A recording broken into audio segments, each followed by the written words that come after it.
ఓం శ్రీ పరమాత్మనే నమః. పార్థాయ ప్రతిబోధితాం భగవతా నారాయణేన స్వయం వ్యాసేన గ్రథితాం పురాణమునినాం మధ్యే మహాభారతం. అద్వైతామృతవర్షిణీం భగవతీం అష్టాదశాధ్యాయినీం అంబ త్వామనుసందదామి భగవద్గీతే భవద్వేషిణీ. నమోऽस्तु వ్యాస విశాలబుద్ధే పుల్లారవిందాయతపత్రనేత్ర येन त्वया भारततैलपूर्णः प्रज्वालितो ज्ञानमयप्रदीपः. प्रपन्नपारिजाताय तोत्रवेत्रैकपाणये ज्ञानमुद्राय कृष्णाय गीतामृतदुहे नमः. वसुदेवसुतं देवं कंसचाणूरमर्दनं देवकी परमानन्दं कृष्णं वन्दे जगद्गुरुं. कृष्णं वन्दे जगद्गुरुं. శ్రీమద్భగవద్గీత 2వ అధ్యాయము సాంఖ్యయోగము 31వ శ్లోకం. స్వధర్మమపి చావేక్ష్య న వికంపితుమర్హసి ధర్మ్యాద్ధియుద్ధాత్ శ్రేయోన్యత్ క్షత్రియస్య న విద్యతే. శ్రీకృష్ణుడు అర్జునునితో ఇలా అంటున్నాడు, నీ యొక్క క్షత్రియ స్వధర్మానికి విరుద్ధంగా నీవు వెళ్ళరాదు. నిజానికి ఒక క్షత్రియుడికి ధర్మ పరిరక్షణకు యుద్ధం చేయడం అనే దానికన్నా మించిన కర్తవ్యం లేదు. స్వధర్మం అనేది వేదాల అనుగుణంగా ఒక వ్యక్తి చేయవలసిన విధి. 2 రకాల స్వధర్మాలు వేద నిర్దేశిత విధులు ఉన్నాయి. పరధర్మం అంటే ఆధ్యాత్మిక విధులు, అపరధర్మం అంటే ప్రాపంచిక విధులు. తనను తాను ఆత్మగా భావించినప్పుడు భగవంతుడిని ప్రేమించి భక్తితో సేవించడమే చేయవలసిన విధి. దీనిని పరధర్మం అంటారు. కానీ మానవులలో ఎక్కువ శాతం మంది ఈ ఆధ్యాత్మిక కోణం కలిగి ఉండరు. కాబట్టి తమను తాము శరీరాలుగా భావించుకునే వారి కోసం కూడా వేదాలు విధులను సూచించాయి. ఒక వ్యక్తి యొక్క ఆశ్రమం అంటే జీవిత దశ మరియు వర్ణము అంటే వృత్తుల అనుగుణంగా ఈ ధర్మాలు నిర్దేశించబడ్డాయి. వీటిని అపరధర్మాలు లేదా లౌకిక విధులు అంటాము. భగవద్గీత మరియు వైదిక తత్వాలను అర్థం చేసుకునేటప్పుడు ఆధ్యాత్మిక విధులు మరియు ప్రాపంచిక విధుల మధ్య ఉన్న భేదాన్ని గుర్తుంచుకోవాలి. వృత్తిపరంగా అర్జునుడు యోధుడు కాబట్టి ధర్మ పరిరక్షణ కోసం పోరాడడం యోధుడిగా తన వృత్తి ధర్మం. శ్రీకృష్ణుడు దీనిని స్వధర్మం అంటున్నాడు. ఇది శారీరక స్థాయిలో సూచించబడిన విధి. 32వ శ్లోకం. యదృచ్ఛయా చోపపన్నం స్వర్గద్వారమపావృతం సుఖిన క్షత్రియా పార్థ లభంతే యుద్ధమీదృశం. ఓ పార్థ, ధర్మాన్ని పరిరక్షించే ఇలాంటి అవకాశాలు కోరుకోకుండానే దొరికిన క్షత్రియులు అదృష్టవంతులు. ఇవి వారికి స్వర్గమునకు తెరిచి ఉన్న ద్వారము వంటివి. సమాజాన్ని రక్షించడానికి క్షత్రియ జాతి అవసరం ఈ ప్రపంచంలో ఎప్పుడూ ఉంది. వారి వృత్తి ధర్మం అనుసరించి సమాజాన్ని రక్షించడానికి వీరులు ధైర్య సాహసాలతో ఉండి అవసరమైతే తమ జీవితాలనే అర్పించాల్సి ఉంటుంది.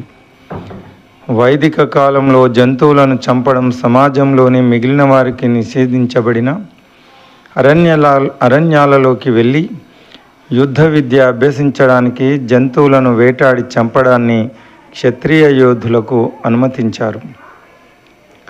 ఇటువంటి సాహసవంతులైన యోధులు ధర్మాన్ని రక్షించడానికి దొరికే అవకాశాన్ని చేతులు చాచి స్వాగతిస్తారని అందరూ ఆకాంక్షిస్తారు. తమ విధిని నిర్వహించడం ఒక పవిత్రమైన కార్యంగా వారికి ఈ జన్మలో ఇంకా పై జన్మలలో మంచి ప్రతిఫలం లభిస్తుంది. విధిని సక్రమంగా నిర్వహించడం అనేది భగవత్ ప్రాప్తిని అందించే ఆధ్యాత్మిక కార్యం కాదు. అది మంచి భౌతిక ప్రతిఫలం అందించే పుణ్యకార్యం మాత్రమే. శ్రీకృష్ణుడు తన బోధనలను ఒక మెట్టు దించి ఇలా అంటున్నాడు: అర్జునుడికి ఆధ్యాత్మిక బోధన పట్ల ఆసక్తి లేకుండా శారీరక దృక్పథంలోనే ఉన్నా అప్పుడు కూడా ధర్మాన్ని పరిరక్షించడం అనేది అతని సామాజిక విధి. మనం గమనించినట్టుగా భగవద్గీత అనేది కర్మను చేయమని ఉద్బోధించేదే కానీ క్రియాశూన్యతను కాదు. Bhagavad Gita is a call to action, not to inaction. జనులు ఆధ్యాత్మిక ప్రవచనాలు విని తరచుగా నేను నా వృత్తిని వదిలిపెట్టాలా ఇప్పుడు అని అడుగుతారు. కానీ ప్రతి శ్లోకంలో కూడా శ్రీకృష్ణుడు అర్జునుడిని కర్మను చేయమని చెప్తున్నాడు. కర్మను త్యజించాలని అతను అనుకున్న దానికి ఇది విరుద్ధం. అర్జునుడు తన విధిని వదిలిపెట్టాలని అనుకుంటే శ్రీకృష్ణుడు విధిని నిర్వర్తించమని పదే పదే నచ్చజెప్తున్నాడు. అర్జునుడిలో శ్రీకృష్ణుడు కోరుకున్న మార్పు అంతర్గతమైనది, తన అంతఃకరణలోనిది.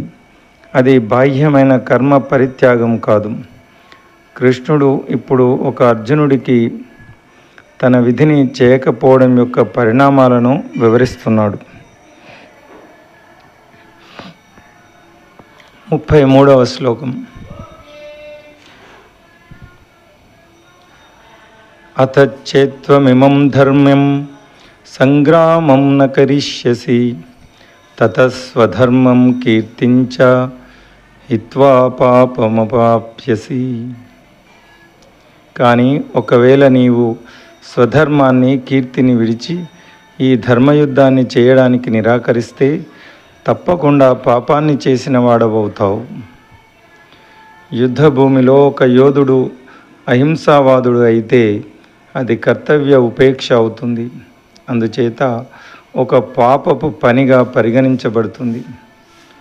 సమస్యాత్మకమైనదిగా, చికాకుగా భావించి తన కర్తవ్యాన్ని విడిచిపెడితే అర్జునుడు పాపానికి పాల్పడినట్టే అని శ్రీకృష్ణుడు అంటున్నాడు. పరాశర స్మృతి కూడా ఇలా పేర్కొంటుంది: క్షత్రియో హి ప్రజారక్షాం శస్త్రపాని ప్రదండవాన్ నిర్జిత్య పరసైన్యాది క్షితిం ధర్మేణ పాలయేత్. అన్యాయము, హింస నుండి దేశ ప్రజలను కాపాడడం క్షత్రియుడి కర్తవ్యం. శాంతి భద్రతల నిర్వహణ కోసం తగిన సందర్భాల్లో హింస అవసరమైంది. అందుకే అతను శత్రురాజుల సైన్యాన్ని ఓడించి రాజ్యాన్ని ధర్మబద్ధంగా పాలించడానికి తోడ్పడాలి. 34వ శ్లోకం. అకీర్తించాపి భూతాని కథయిష్యంతి తే వ్యయాం సంభావితస్య చాకీర్తి మరణాదతిరిచ్యతే. ఓ అర్జున, జనులు నిన్ను పిరికివాడు, పారిపోయిన సైనికుడు అని అంటారు. గౌరవప్రదమైన వ్యక్తికి అపకీర్తి అనేది మరణం కన్నా ఘోరమైనది.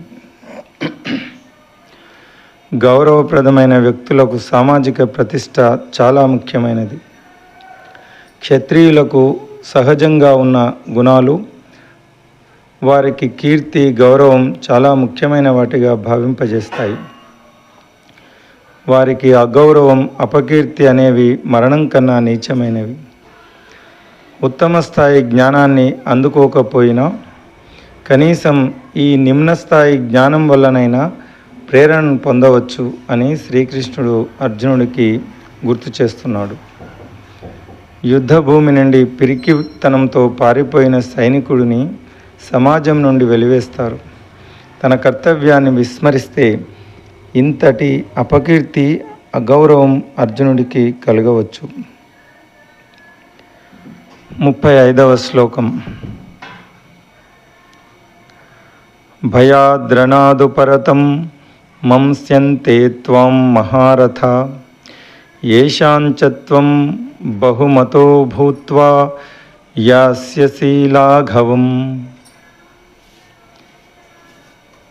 ఏ మహారథుల దృష్టిలో నువ్వు గొప్పవాడివో వారు నీవు యుద్ధభూమి నుండి భయంతో పారిపోయావనుకుంటారు.